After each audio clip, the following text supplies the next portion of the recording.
My sincere greetings to all of you. Welcome back to this channel. This is Chintraj talking to you. Friends, in this lesson, I would like to teach you some useful sentences through Tamil. So let's get started.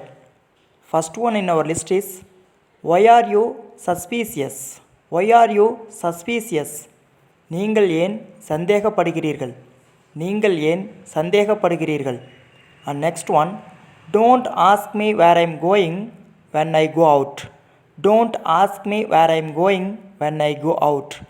நான் வெளியே செல்லும்போது எங்கே போகிறேன் என்று கேட்காதே. நான் வெளியே செல்லும்போது எங்கே போகிறேன் என்று கேட்காதே. And next one, seeing your face makes me understand. Seeing your face makes me understand. உங்கள் முகத்தை பார்த்ததும் எனக்கு புரியும். உங்கள் ஃபேஸ் பார்த்தாலே எனக்கு தெரியும் அப்படின்னு சொல்லும் இல்லையா, அதுதான் seeing your face makes me understand. And next one in our list is, I can't talk to new people much. I can't talk to new people much. புதியவர்களிடம் அதிகமாக பேச முடியாது. புதுசாக இருக்கிறவங்க கிட்ட என்ன போய் பேச சொல்கிறீங்க, புதுசாக இருக்கிறவங்க கிட்ட என்னால் அதிகமாக பேச முடியாது அப்படின்னு சொல்லி நம்ம தமிழில் சொல்கிறது தான் இங்கிலீஷில் I can't talk to new people much. I can't talk to new people much. And the next one in our list is, she would have forgotten. She would have forgotten. அவள் மறந்திருப்பாள். அவள் மறந்திருப்பாள்.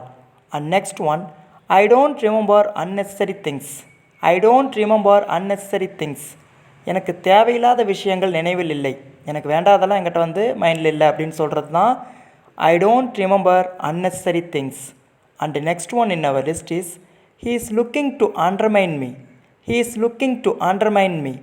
அவர் என்னை குறை மதிப்பிற்கு உட்படுத்த பார்க்கிறார். அதாவது பேச்சு வழக்கில் சொன்னால் அவர் என்னை ரொம்ப அண்டர்மைன் பண்ணுறாரு, அவர் என்னை குறைஞ்சி மதிப்பிடுறாரு. அதுதான் he is looking to undermine me. And the next one, can't you do anything on your own? Can't you do anything on your own? சொந்தமாக எதுவும் செய்ய முடியாதா? சொந்தமாக எதுவும் செய்ய முடியாதா? And next one in our list is, don't talk beyond your age. Don't talk beyond your age. வயசுக்கு மேலே பேசாத.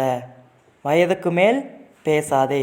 And the last one in our list is, will you tell what happened or not? Will you tell what happened or not? நடந்ததை சொல்வீர்களா இல்லையா? என்ன நடந்துச்சுன்னு சொல்லு, இல்லை நடந்தது சொல்லவையா சொல்ல மாட்டியா அப்படின்னு சொல்லி கேட்குறது தான் will you tell what happened or not. Okay friends, thank you so much.